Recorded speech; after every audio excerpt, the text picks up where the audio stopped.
D'après la commission sur le 11 septembre, l'avion qui est apparu à proximité de Washington et qui est allé percuter le Pentagone était le vol American 77, le même avion qui avait disparu des radars aux confins ouest de la Virginie une heure plus tôt. Mais aucune preuve n'a été fournie pour confirmer cela. Comme nous l'avons vu, le numéro de série de l'enregistreur des données de vol qui aurait pu identifier l'appareil n'a jamais été publié. La seule chose que les débunkers peuvent avancer en faveur du vol 77 est un petit morceau de fuselage portant un numéro de série American Airlines. Mais n'importe qui aurait pu placer cette pièce sur la pelouse après le crash. D'autant que des personnes en uniforme non identifiées ont été vues en train de ramasser les débris juste après le crash, en violation directe des règles régissant les enquêtes criminelles. Un prestataire qui n'était qu'à 100 mètres du point d'impact a déclaré « C'était des gars en veste noire, du département de la sécurité. Ils étaient là pile au bon moment. Je n'arrive pas à comprendre. D'où venaient-ils? Peut-être étaient-ils au courant de quelque chose, je ne sais pas. » Les débunkers affirment que les témoignages sont plus que suffisants pour identifier l'avion. Mais il est probable que si quelqu'un avait voulu le faire passer pour un avion d'American Airlines, il l'aurait peint aux couleurs de la compagnie. La plupart des témoins se souviennent d'un grand avion de ligne, mais d'autres ont décrit un avion plus petit, comme un avion d'affaires.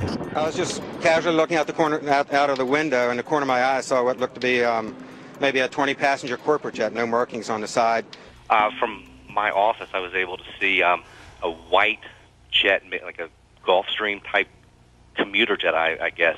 Omar, you say this was a smaller plane, 10 to 15 passengers maybe? No es muy grande. No es muy grande. It's not like too big, it's just... ¿Tú sabes los aviones comerciales? It's like business airplane. Like a business jet. It looked like a commuter plane, 2-engine, come down from the south, real low, proceed right on and crashed right into the Pentagon. And are you fairly sure that it was what we sometimes describe and recognize as a small commuter plane? Yes, it was. À eux seuls, les récits des témoins ne permettent pas d'établir le type exact de l'appareil. L'avion ayant arraché 5 lampadaires avant d'aller frapper le Pentagone, les débunkers font remarquer que la distance entre les lampadaires ne peut correspondre qu'à un appareil de grande envergure. Ce qu'on peut voir justement, c'est que l'avion en arrivant a tombé 5 pylônes qui étaient sur sa trajectoire, et ces pylônes étaient espacés de 25 mètres. Troviamo alcuni lampioni abbattuti, 5 lampioni. Tutti insieme fanno una fascia larga 26 metri. Facciamo finta di ipotizzare che non sappiamo che si tratti di un aereo. Sappiamo che c'è qualche cosa largo 26 metri che è passato di lì. Le couloir entre les lampadaires fait 26 mètres de large. L'envergure d'un 757 est de 38 mètres. Mais tout avion d'au moins 26 mètres d'envergure aurait pu faire l'affaire. Pas besoin d'un 757. En fait, lorsqu'un avion de ligne de 100 tonnes percute à 800 km/h une façade en béton armé comme celle du Pentagone, on s'attend à trouver une situation comme celle-ci. Au contraire, ce qui sauta immédiatement aux yeux, c'est l'absence de débris importants et identifiables, comme ceux que l'on voit d'habitude sur les lieux d'un crash aérien.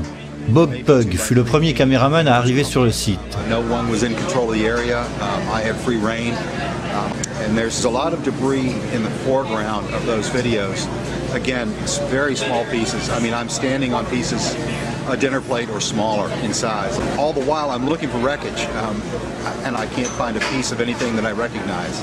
I can't see the tail, I can't see the wheels, I can't see the engines, there's no chairs, there's no luggage. D'après la version officielle, il n'y avait aucun débris significatif sur la pelouse parce que l'avion s'était presque entièrement encastré à l'intérieur du bâtiment. Quindi, gran parte dei frammenti dell'aereo non sono fuori perché l'aereo è entrato nell'edificio. L'université de Purdue a réalisé une animation graphique détaillée qui illustre la version gouvernementale de l'événement. We had the plans for the Pentagon, all the details, right down to the last reinforcing bar. The speed of the airplane and the direction from which came was given to us by the Transport Safety Institute. D'après la version officielle, l'avion s'est approché au ras du sol, arrachant 5 lampadaires situés au carrefour tout proche.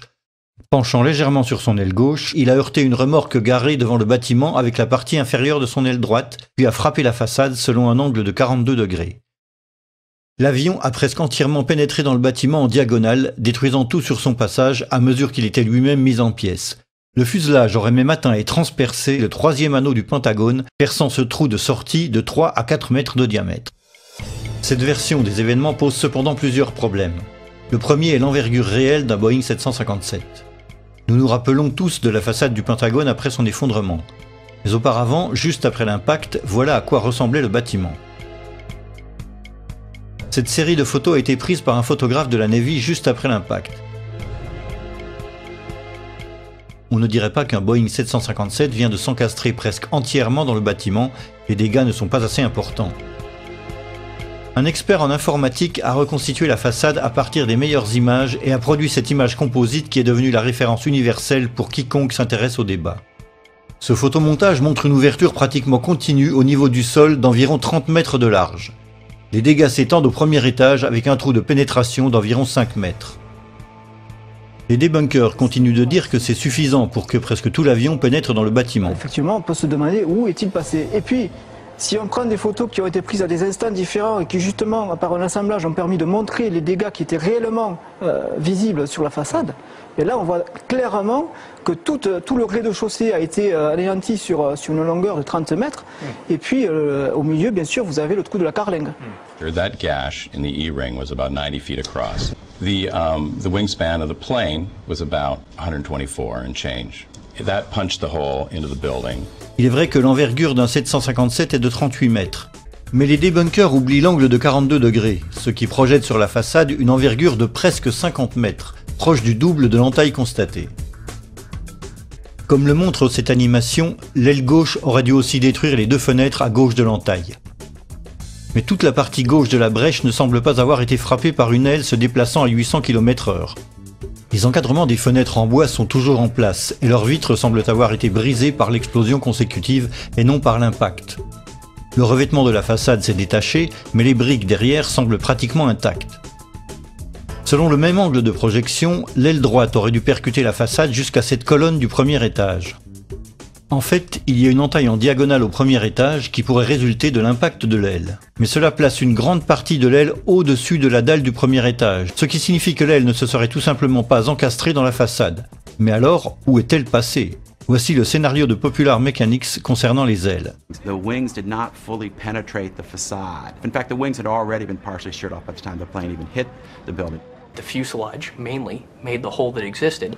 Conspiracy theorists want to know why it wasn't the width of the full wingspan of the plane, and actually just the simple reason was that the wings came off. Mais où sont-elles passées ? Popular Mechanics ne le dit pas. Un problème similaire se pose pour les stabilisateurs horizontaux de 15 mètres d'envergure. Comme ils sont installés à 1 mètre plus haut que les ailes, ils auraient dû frapper la façade approximativement ici et ici. Mais il n'y a aucune trace visible de leur impact sur la façade, ni aucune pièce de stabilisateur reconnaissable sur la pelouse. Même problème pour la dérive verticale, 8 mètres plus haut que le fuselage. Au moment de l'impact, la queue aurait dû heurter les fenêtres du 3e étage. Au lieu de cela, l'animation de l'université de Purdue montre que la queue rentre entièrement dans le bâtiment comme dans du beurre. Pourtant, la façade située au-dessus du trou de pénétration ne présente aucun dommage significatif et les vitres et les fenêtres alentours ne sont même pas brisées. Pour le stabilisateur et la dérive, Popular Mechanics n'offre que cette explication générale. A plane flying 500 miles an hour, hitting a concrete wall that is extremely reinforced, there's not going to be much left of it. You're not going to see it sitting on the lawn of the Pentagon in 1 or 2 or 3 pieces. Mais il y a un problème. Si les ailes et la queue se sont désintégrées contre la façade, comment le fuselage a-t-il pu transpercer entièrement les 3 anneaux ? Le fuselage est de loin la partie la plus fragile d'un avion, puisqu'il s'agit d'un cylindre vide censé transporter des passagers et leurs bagages. L'expert aéronautique Jacques Rolland compare la fragilité du fuselage avec celle des ailes. Jacques Rolland, ancien général de l'armée de l'air, est aujourd'hui le meilleur expert en crash aérien auprès des tribunaux. Il n'est pas du tout évident de comprendre qu'effectivement, dès que vous avez un choc à l'avant, l'ensemble s'enfonce à la vitesse de pénétration en fait. Et le premier point dur se trouve ici. Tant que vous n'arrivez pas là, l'avion, c'est du papier. Question. Comment le fuselage, qui est la partie la plus fragile de l'avion, a-t-il pu pénétrer entièrement dans le bâtiment, tandis qu'une partie des ailes et de la queue, pourtant plus solides, sont restées dehors et ont été réduites en miettes ? La disparition pure et simple des moteurs est encore plus mystérieuse. Le 757, qui est censé avoir percuté le Pentagone, était équipé de 2 turboréacteurs Rolls-Royce RB211, chacun fait 2 mètres de diamètre et pèse 3 tonnes. Leur partie centrale est faite de matériaux si solides et si résistants qu'elle est considérée comme pratiquement indestructible.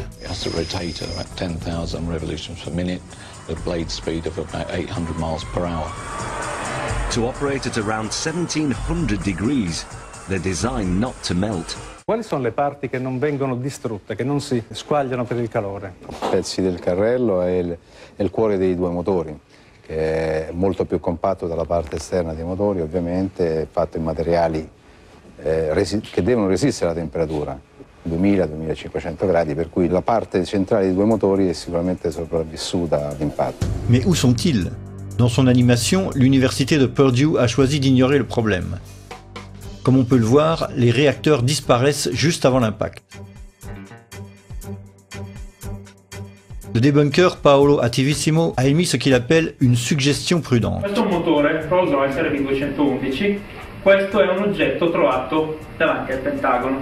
Quando dicevo prima, probabilmente i motori non sono completamente entrati, questo oggetto è di forma compatibile. Faccio il prudente, dico semplicemente che è di forma compatibile. Mais ce rotor peut provenir de n'importe quel moteur. Il existe une autre photo d'un disque similaire ou du même mais sous un angle différent. Et puis, il y a cette partie de moteur retrouvée à l'intérieur du bâtiment. Mais nous ne cherchons pas de petits débris, nous cherchons deux pièces de plus de 3 tonnes en acier et en titane et qui après l'accident devraient ressembler à ceci, ceci ou encore ceci.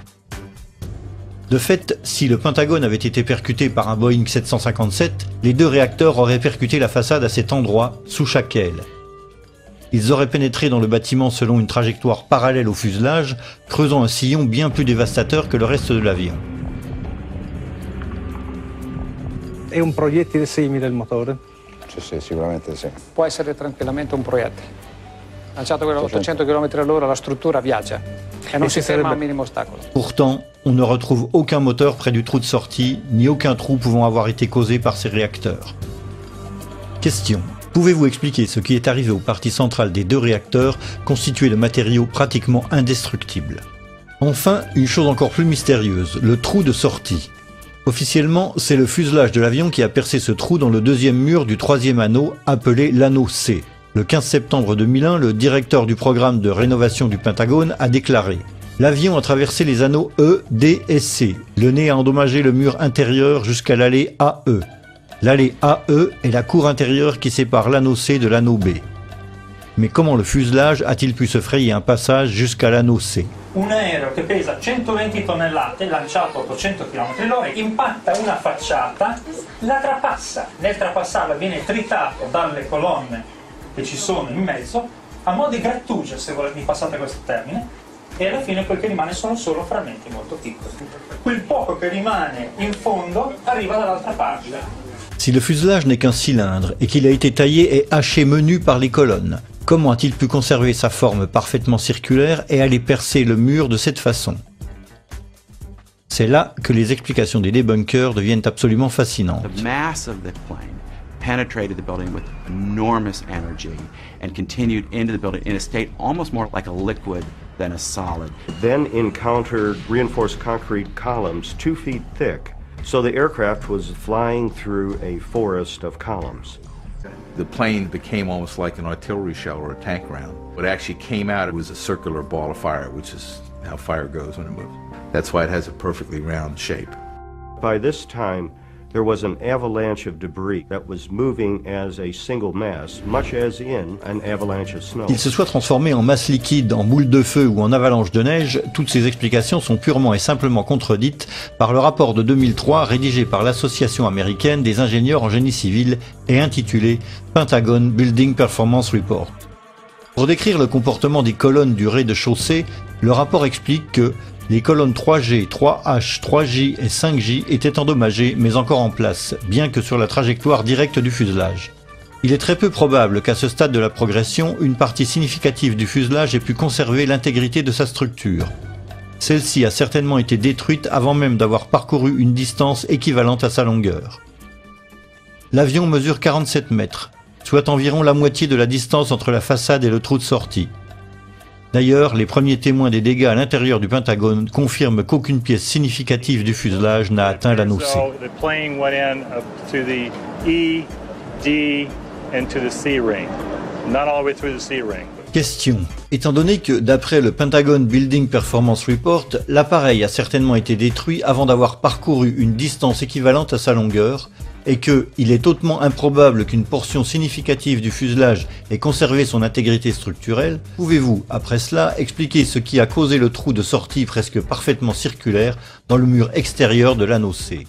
Une brèche au rez-de-chaussée dont la taille correspond à un peu plus de la moitié de l'envergure d'un 757. Le bout de l'aile gauche et la majeure partie de l'aile droite qui ont disparu sans explication valable. Les stabilisateurs horizontaux et l'empennage vertical qui ont eux aussi disparu sans explication.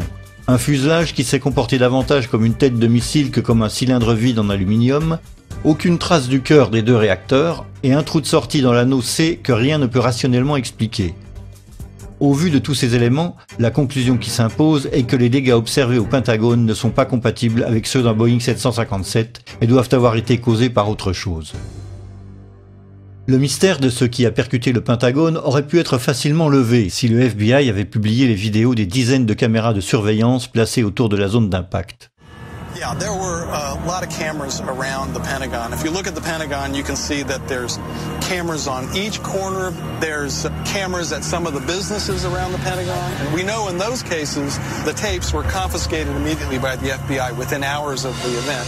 Suite à une requête demandant la publication de ces vidéos formulée au titre de la loi FOIA, l'agent du FBI responsable des enregistrements a répondu. Le FBI dispose de 85 vidéos pouvant correspondre à la demande d'information FOIA. Mais l'agent a conclu « J'ai pu déterminer qu'une seule vidéo montre l'impact du vol 77 contre le Pentagone le 11 septembre 2001. C'est la vidéo que nous avons tous vue à maintes reprises. » Le FBI aurait aussi bien pu diffuser toutes les vidéos pour que le public se rende compte par lui-même. Mais pour des raisons inexpliquées, il a préféré les garder pour lui. I've filmed before down at the Pentagon before 9/11. There's got to be at least 100 video cameras ringing that building, in the trees, everywhere. They've got that plane coming with 100 angles. I want to see the video. I want to see 100 videos that exist of this. Why don't they want us to see that plane coming into the building? Non seulement cette question est restée sans réponse, mais une analyse approfondie du seul enregistrement disponible nous réserve une surprise étonnante. Au départ, le département de la Défense a publié ces 5 images extraites de l'enregistrement d'une caméra de surveillance d'un parking. Puis en 2006, le DoD a publié la séquence entière d'où provenaient les 5 images publiées précédemment. La vidéo est constituée d'images espacées d'environ 1 seconde. Elle commence juste avant l'impact et se poursuit avec l'énorme explosion et les flammes et la fumée qui s'ensuivent. Malheureusement, la vidéo ne montre pas l'approche de l'avion. La seule chose visible juste avant l'explosion ressemble à la queue d'un avion suivi d'une traînée blanche. Mais le fuselage est caché par le poteau au premier plan. Le DoD a également publié une deuxième vidéo, prise par une caméra à un autre endroit du parking. En fait, cette caméra était installée dans le poteau qui masque la vue dans la première vidéo. Cette vue aérienne montre l'emplacement des 2 caméras. La seconde caméra filme dans la même direction et elle offre le même champ de vision mais avec une vue dégagée. En se calant sur l'explosion, il est possible de synchroniser les 2 caméras à l'image près.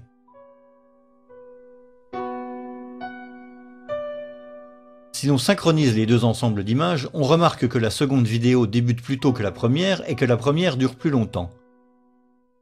Cela nous laisse donc un tronc commun de 100 images, parfaitement synchrones. À partir du moment où la voiture de police repart, l'action se déroule de façon absolument identique, à la fois avant et après l'explosion. En particulier, pendant la deuxième partie des vidéos, on peut vérifier grâce à la forme des nuages de fumée qu'après l'explosion, chaque couple d'images représente bien la même situation. Cela confirme que les 2 caméras étaient parfaitement synchronisées. C'est d'ailleurs ce que nous sommes en droit d'attendre puisque les 2 caméras étaient contrôlées par un système d'enregistrement central appelé multiplexeur ou TLR.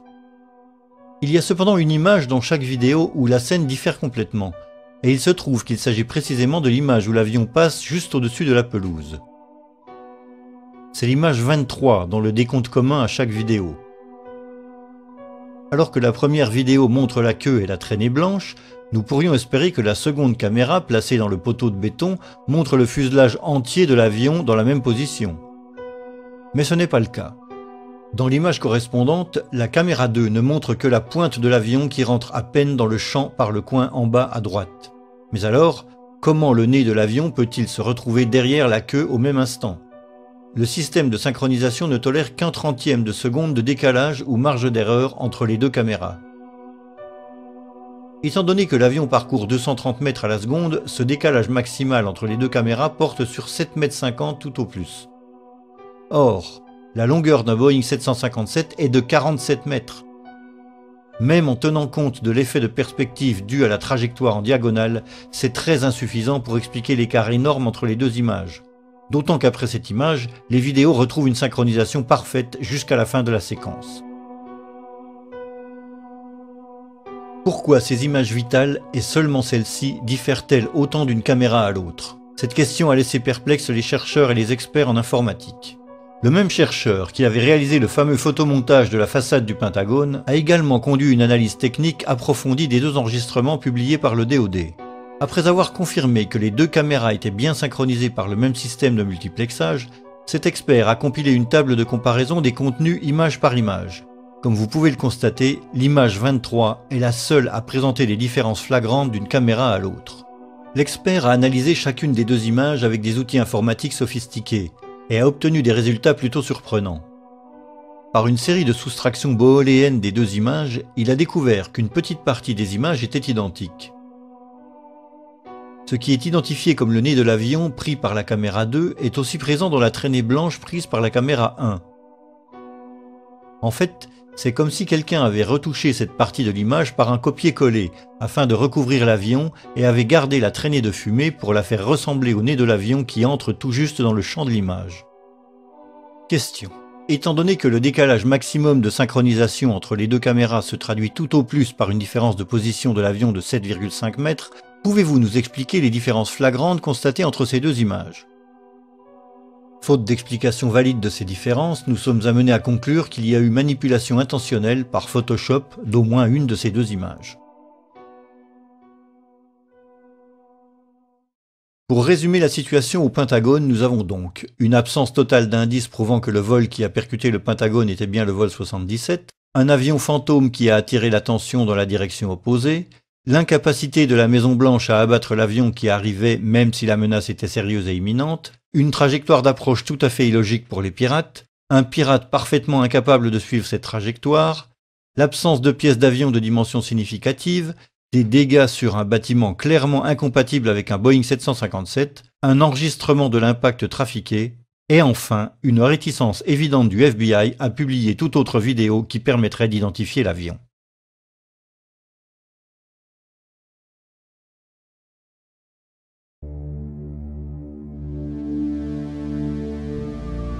Toute la problématique du vol 93 peut se résumer à une seule question.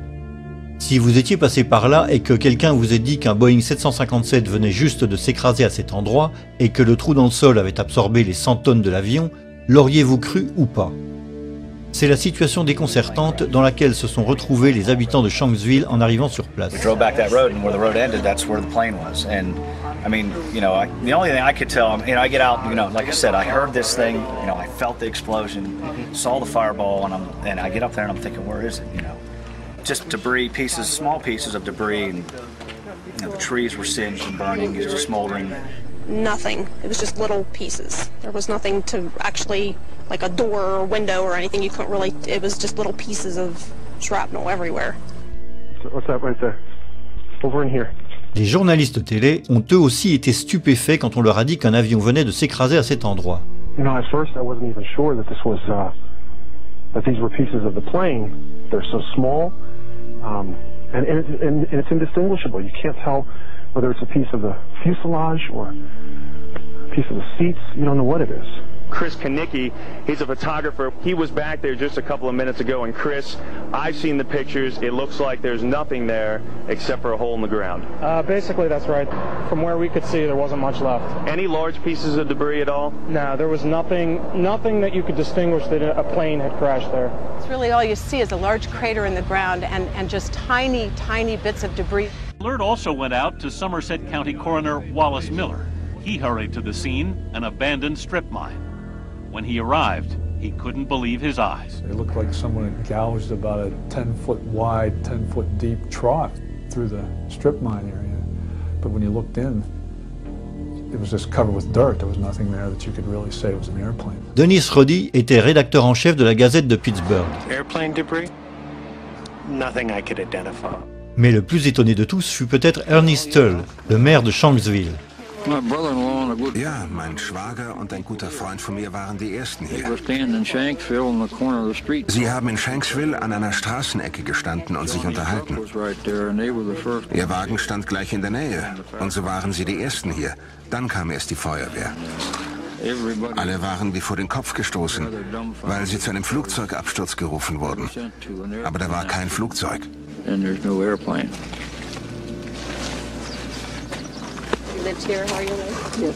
Kein Flugzeug. Sie wurden hier zu der Unfallstelle geschickt und da war kein Flugzeug? Nein, da war nichts. Nur dieses Loch. Das ist es, was Sie sahen. Ich dachte immer, das sei die Absturzstelle. Das ist sie, aber da ist nichts zu sehen. Le FBI affirme que l'avion a été littéralement enseveli dans ce trou. Une grande partie de l'avion et de son contenu ont été retrouvés sous la terre meuble, peut-on lire sur le site du FBI. Les experts ont retrouvé l'enregistreur des données de vol à 3,50 m sous terre et celui des conversations du cockpit à 7,50 m. Les deux enregistreurs de vol étant placés vers la queue de l'appareil, nous sommes donc en droit de conclure que le cockpit et pratiquement tout le fuselage avec les sièges et les corps des passagers et leurs bagages ont eux aussi été ensevelis profondément. Les seuls que cette explication ne dérange pas sont les debunkers. We have this idea that when planes crash, they crack in half and there's this dramatic burned wreckage. That's what happens when planes crash at very low speeds, usually on approach or takeoff from an airport. This plane was flying straight down. It was approaching the speed of sound. It would have if it had gone much farther. And it penetrated into soft ground with incredible velocity. Ma qui la caduta è stata diversa, l'aereo era quasi verticale quando si è schiantato a una velocità altissima, l'aereo si schiaccia quasi nel terreno, produce un cratere piccolo e quello che rimane va a finire quasi tutto nel terreno. Tout d'abord, il est faux de dire que l'avion a percuté le sol presque à la verticale. D'après la trajectoire établie par le NTSB, le Boeing 757 a heurté le sol selon un angle de 45 degrés. Ce fait à lui seul ôte le caractère exceptionnel que les debunkers prêtent à ce crash. Mais même si l'avion était vraiment tombé à la verticale, comment le trou aurait-il pu se refermer sur lui-même avant même l'arrivée des premiers secours? Ce n'est pas de la boue, c'est vraiment un sol ferme, comme dans votre jardin. Lorsqu'un avion s'écrase et creuse un cratère, celui-ci reste ouvert et bien visible lorsqu'on le survole. Voici par exemple le cratère causé par le vol Pan Am 103 qui s'est écrasé en 1988 en Écosse à Lockerbie. Il est vrai que le 747 de Lockerbie est plus grand qu'un 757. Mais c'est vrai aussi que le vol Pan Am s'est disloqué à la suite d'une explosion en plein vol et que seule une partie de l'avion a creusé ce cratère bien visible sur les photos. Comparons à présent la taille du cratère de Lockerbie, où pouvaient tenir plusieurs maisons, avec celle de Shanksville, large de seulement quelques mètres. Voici la taille d'un être humain à côté du cratère de Lockerbie. Et voici la même comparaison à côté du cratère de Shanksville. Ici, des personnes au bord du cratère de Lockerbie, et là, au bord de celui de Shanksville, juste après l'accident. Comparez la taille d'une voiture avec le cratère de Lockerbie, et la taille d'une camionnette avec celui de Shanksville. Ceci est le plus gros morceau du Boeing 747 de la Pan Am retrouvé à Lockerbie. Il s'agit de la moitié de l'avant du fuselage, il y a même une partie du cockpit. Et là, le plus gros débris récupéré à Shanksville. Un morceau de fuselage ne comportant que 2 hublots, sur une photo publiée 5 ans après. Voici l'un des moteurs du Boeing 747 du vol Pan Am 103, qui s'est écrasé près de Lockerbie. Et là, d'après les autorités, un moteur de Boeing 757 du vol UA-93, tel qu'il a été récupéré au fond du cratère de Shanksville. Voici des photos de crash d'avion. La queue est presque toujours intacte, ce qui n'est pas étonnant. C'est la dernière partie de l'avion à entrer en collision avec le terrain, une fois que la plus grande partie de l'énergie cinétique s'est dissipée dans le sol. Ceci est la trace que le vol 93 est censé avoir laissée avec son empennage avant de disparaître entièrement. Et là, les morceaux d'ailes tels qu'on les retrouve normalement sur le site d'un crash aérien. Ces traces sont celles qu'auraient laissées les ailes à Shanksville avant de disparaître corps et biens avec tout le reste. Ceci est le centre du cratère censé avoir avalé presque tout le fuselage. Mais c'est là que l'histoire officielle de ce crash devient absolument fascinante. Après 2 semaines, le FBI a déclaré que 95% de l'avion avait été récupéré. Un Boeing 757 pèse environ 100 tonnes. Une voiture pèse environ 1,5 tonne. Autrement dit, le FBI affirme que l'équivalent de 60 à 70 voitures a été extrait de ce cratère. Question. Pouvez-vous expliquer comment un avion de 100 tonnes peut avoir fini sa course presque entièrement enterré au fond d'un cratère qui s'est refermé sur lui-même avant l'arrivée des premiers secours? Mais admettons que 95% de l'épave a été récupérée. Où sont tous ces morceaux? Et pourquoi ne sommes-nous pas autorisés à les voir? Lorsque des accidents controversés surviennent, tous les efforts sont faits pour récupérer le plus de pièces possible. Par exemple, voici l'assemblage des restes du Boeing 747 de Lockerbie reconstitué dans un hangar. Et ici, les débris du Boeing 747 du vol TWA-800 qui s'est abîmé en mer près de Long Island en juillet 1996. Et là, les débris du DC-9 du vol Itavia 870 qui s'est écrasé dans des circonstances non élucidées près d'Ustica en 1980. Pourquoi n'a-t-on pas fait la même chose pour le vol UA-93 ? Au vu de la controverse sur l'absence de débris et des rumeurs qui disent que le UA-93 aurait été abattu en vol, c'était pourtant la meilleure façon de faire taire les théories du complot. Au lieu de cela, on nous demande de croire que les pièces ont été mises sous scellé par le FBI, alors que personne n'a été autorisé à les voir. En l'état actuel de nos connaissances, le vol 93 pourrait tout aussi bien ne jamais s'être écrasé près de Shanksville. Les défenseurs de la version officielle doivent aussi faire face à un autre fait inhabituel. Normalement, lorsqu'un avion s'écrase, il dégage un épais nuage de fumée noire et continue de brûler jusqu'à ce que tout le fuel soit consumé. Mais à la place de ce nuage noir, voici ce que les habitants de Shanksville ont pu voir. Das ist das, was wir gesehen haben. Sieht fast aus wie ein Pilz. Cela ressemblait à un champignon, a-t-il déclaré. Mais sous le nuage, aucune épaisse fumée noire ne s'est élevée dans le ciel. Et le nuage en forme de champignon est le signe caractéristique de l'explosion d'une bombe. Le journaliste déjà rencontré précédemment a lui aussi remarqué l'absence d'odeur de fuel brûlé, remplacée par une odeur de terre brûlée. Of the scorched earth. The only way I can describe it. It doesn't smell like jet fuel. It smells like... Kendall, how do you describe it? Just burned earth. Burned earth. It smells like burned earth. L'herbe à côté du cratère montre aussi qu'il n'y a pas eu d'incendie après l'explosion. Le sol est sec et ne présente aucune marque. Certains ont suggéré que ce n'était que la première explosion et que l'épais nuage noir allait suivre. Mais c'est faux, comme le prouve cette vidéo amateur filmée juste après l'explosion.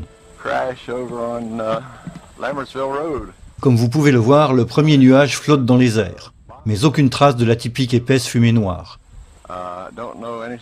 Si l'on avance dans le temps, la vidéo montre une situation relativement identique. 1 minute plus tard, le nuage est encore là, mais toujours pas d'épaisse fumée noire. Question. Puisque l'avion transportait 30 à 40 000 litres de fuel au moment du crash, pouvez-vous expliquer pourquoi on ne voit aucun épais nuage de fumée noire s'élever dans le ciel après l'explosion? Mais la question la plus problématique pour les défenseurs de la version officielle concerne les débris. En effet, comment expliquer leur dissémination sur des kilomètres carrés, loin du cratère où l'avion est supposé s'être enfoncé en bloc? William Bunch était journaliste à la Gazette de Pittsburgh. I gathered all the information I could and quickly learned that there were a lot of things about the crash of Flight 93 that didn't really add up right away. The fact that debris fell on this lake a couple miles away at the same time that the plane was crashing. Le lac dont parle Monsieur Bunch s'appelle Indian Lake et est situé à plusieurs kilomètres du lieu du crash. D'après les debunkers, il y a une explication à tout cela. Perché quello che le dice di pezzi trovati chissà dove, sono arrivati a Indian Lake, che è a 1600 metri di distanza. Sono stati trovati pezzettini di carta che sono volati perché c'è vento. Tout d'abord, il n'est pas vrai qu'il y avait du vent ce jour-là. Comme le montrent les images, ce n'était qu'une petite brise. Et comme nous l'avons vu, le nuage de l'explosion est resté pratiquement au même endroit pendant plus d'1 minute. Ensuite, les objets retrouvés ne sont pas des feuilles de papier. Dans le journal La Tribune de Pittsburgh, on pouvait lire que, dès le lendemain matin mercredi, des débris sont venus s'échouer sur les rives du lac à la marina. Monsieur Fliegel dit même avoir reconnu un morceau d'os d'une côte parmi des morceaux de siège, des pièces en plastique fondu et des chèques. En tout cas, le problème ne se limite pas à Indian Lake qui est à 3 km du cratère. On a retrouvé des débris jusqu'à 13 km du lieu du crash près de New Baltimore. Voici la carte de la zone des débris publiée par la Tribune de Pittsburgh. CNN a aussi mentionné cette zone secondaire où des débris appartenant bien à l'UA-93 ont été retrouvés. Well, Darren, in the last hour or so, the FBI and the state police here have confirmed that they have cordoned off a second area about 6 to 8 miles away from the crater here where this plane went down. This is apparently another debris site, which raises a number of questions. Why would debris from the plane, and they identified it specifically as being from this plane, why would debris be located 6 miles away? Could it have blown that far away? Seems highly unlikely. And as to whether it broke up on the way, we don't know that. FBI is being very tight-lipped about that. But again, it leads to that possibility. It certainly leads to a number of questions. Question. Puisque l'avion est supposé avoir heurté le sol d'un seul bloc, pouvez-vous expliquer comment des débris ont pu être retrouvés jusqu'à 13 km du cratère alors qu'il n'y avait qu'une légère brise ce jour-là? L'étendue du champ de débris n'est pas le seul élément indiquant que l'avion a été abattu. D'autres indices confirment cette hypothèse. Standing there watching on TV and the lights flickered in the building. About that time we heard the engines roar and we took off out of the building. As we were coming out from the office out through the building, the ground shook and we heard big boom. Looked over and saw the big ball of fire. Fliegel a déclaré à d'autres personnes que la lumière avait vacillé. I was in Atlanta and I was sitting there talking to another guy and I was explaining to him about whenever we were standing in the office and the lights flickered and everything.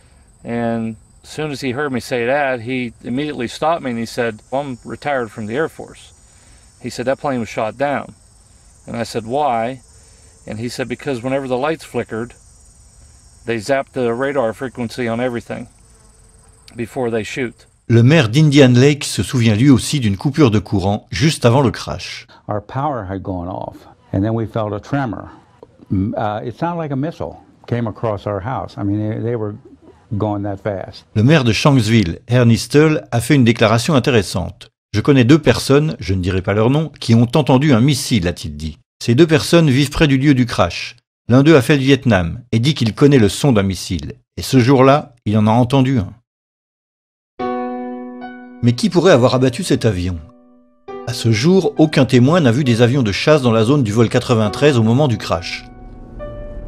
Pourtant, certains témoins ont vu un petit avion blanc non identifié passer au-dessus de la zone de crash juste avant la catastrophe. I was just driving along here. It was a beautiful day. Had my window open, had this stereo on, and when I got up here almost to the stop sign, this small white plane, at the time, that's what I thought it was, went over top of me. It was so smooth, and it just glided right over me, just like that. And then I ducked, and when I looked up again, then it just banked to the right and went over and went down behind those trees. Something caught my eye, and here it was a white plane, and it was coming from the crash site area.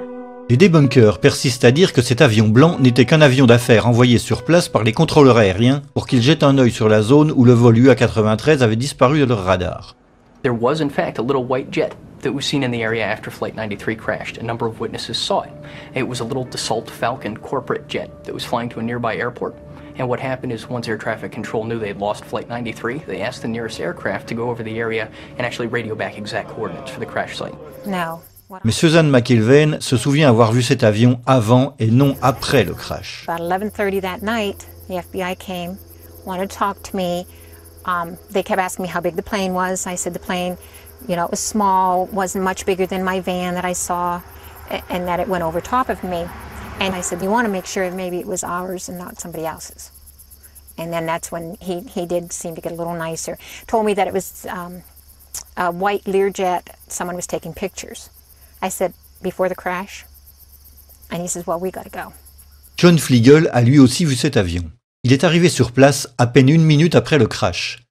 L'avion d'affaires envoyé par les contrôleurs aériens n'avait donc pas eu le temps matériel de venir survoler la zone, puisque le mystérieux avion s'éloignait déjà et disparaissait dans le ciel bleu. We got there, like I said, probably within 45 seconds or a minute of impact. We were there. We were there before any firemen, any paramedics, or anybody. We were on site. When we got there, there was a plane flying up above. And he was smart. He flew straight for the sun. So you couldn't look at it and see exactly what type of plane or if it was a fighter or what it was. But, we caught a glimpse of it. And as he was swinging, he was basically traveling in the same direction as the plane. Si l'avion a été abattu, se pose alors une question de taille. Que penser du geste héroïque des passagers qui ont, du moins officiellement, forcé l'avion à s'écraser pour sauver les vies de leurs concitoyens? En vérité, ce geste héroïque des passagers a été réfuté par la commission du 11 septembre elle-même. Ce sont les pirates et non les passagers qui auraient délibérément choisi de faire s'écraser l'appareil à Shanksville. Jamais les passagers ne sont parvenus à pénétrer dans le cockpit. Dans le rapport final, nous pouvons lire « À 9h57, les passagers donnèrent l'assaut, mais d'après la commission, les passagers furent incapables de pénétrer dans le cockpit pendant plus de 5 minutes. » Au bout d'un moment, alors que l'assaut continuait, Jarrah a demandé « Alors ça y est, on en finit ?» Un pirate a répondu « Non, pas encore, quand ils entreront, on en finira. » Il faut préciser que ce dialogue est censé provenir de l'enregistreur de conversation du vol 93, mais le véritable enregistrement, comme nous l'avons déjà mentionné, n'a jamais été rendu public. À 10h02, un pirate aurait crié « Mets-le en piqué, mets-le en piqué !» Les pirates sont restés aux commandes, mais ils ont dû comprendre que les passagers étaient sur le point de les maîtriser. L'appareil a piqué du nez, le manche a poussé violemment à droite, l'avion est passé sur le dos et l'un des pirates a crié « Allah est grand, Allah est grand !» Dans le tumulte de l'assaut des passagers, l'appareil a plongé et est allé s'écraser à plus de 900 km/h dans un champ de Shanksville, en Pennsylvanie, à environ 20 minutes de vol de Washington DC. La commission a conclu que l'objectif de Jarrah était de faire s'écraser l'avion sur l'un des symboles de la République américaine, le Capitole ou la Maison Blanche. Question. Puisqu'il ne se trouvait qu'à 20 minutes de Washington et que pendant presque 6 minutes les passagers n'ont pas réussi à entrer dans le cockpit, pourquoi les pirates n'ont-ils pas poursuivi leur route vers le Capitole? Et même s'ils ont pressenti qu'ils n'arriveraient pas à Washington, pourquoi n'ont-ils pas essayé de frapper une petite ville des alentours? Pourquoi avoir fait s'écraser l'avion dans un champ désert alors qu'ils savaient qu'en faisant ainsi, ils ne feraient pas d'autres victimes qu'eux-mêmes et les passagers? La version des faits sans doute la moins farfelue nous est proposée par Vernon Groves, un écrivain et ancien enquêteur du NTSB. The role the government plays in times of stress, how they view the public. Can the public stand the truth? Or shouldn't we need a legend at this point. We need a really neat story of reacting against such a dastardly act as was happening. So it's really nice and convenient to think of the Beamer story, let's roll, and that becomes just like the Alamo. And it's just one of those legends, and I think there'll be a lot of pressure to let the legend stay where it is. En résumé, pour le vol 93, nous avons l'absence totale de preuves de l'embarquement des terroristes à bord, ainsi que de leur présence dans le cockpit.